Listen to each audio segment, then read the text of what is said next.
Assalamualaikum warahmatullahi wabarakatuh. Masih bersama saya yaitu Mira Yuliana ya, dengan tema yang sama yaitu bimbingan konseling Islam.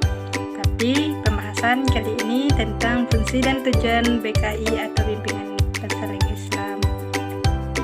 Baiklah, saya akan menyampaikan tentang fungsi dan tujuan BKI ini seperti apa, dan saya usahakan secara singkat dan lebih memahami tentunya dan dapat dipahami. Dan sekali lagi saya sampaikan di sini di awal, jika ada kesalahan dalam penyampaian dari materi ini, saya mohon maaf, dan jika ada kekurangannya saya mohon maaf juga. Kita sama-sama belajar, dan saya juga membuat video ini juga untuk mengajukan salah satu tugas dari ibu dosen saya, yaitu Ibu Novita Yanti. Baiklah, saya tidak akan memperpanjang kalimah, langsung saja kita bahas tentang fungsi dan tujuan BKI atau bimbingan konseling Islam. Yang pertama adalah fungsi BKI itu seperti apa. Fungsi BKI Islam memiliki beberapa fungsi utama yang berkaitan dengan pengembangan pribadi, spiritual, dan sosial peserta didik, seperti antara lain. Yang pertama, fungsi pemahaman.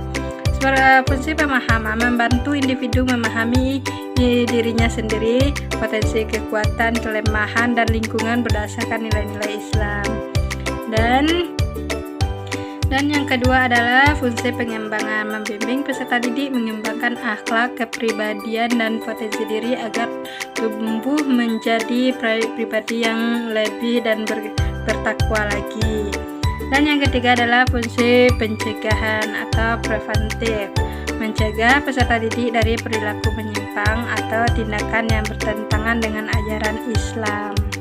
Dan yang keempat adalah fungsi penyesuaian, membantu individu menyesuaikan diri dengan lingkungan secara Islami, baik di sekolah, rumah, maupun bermasyarakat. Dan yang kelima adalah fungsi perbaikan atau korektif.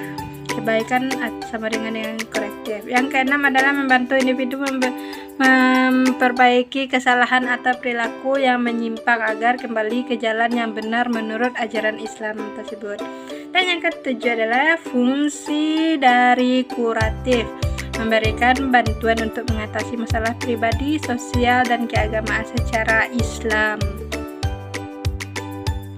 Itulah 7 fungsi dari BKI. Dan sekarang adalah kita bahas tujuan BKI Islam atau bimbingan konseling Islam itu.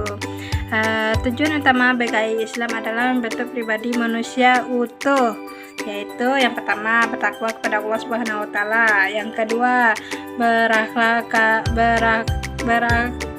karimah atau berperilaku baik, yang kedua mampu mengenali dan mengembangkan potensi diri, dan yang keempat mampu menyelesaikan masalah hidup sesuai dengan ajaran Islam, yang kelima menjadi manusia yang berguna bagi diri sendiri, keluarga, masyarakat, dan agama.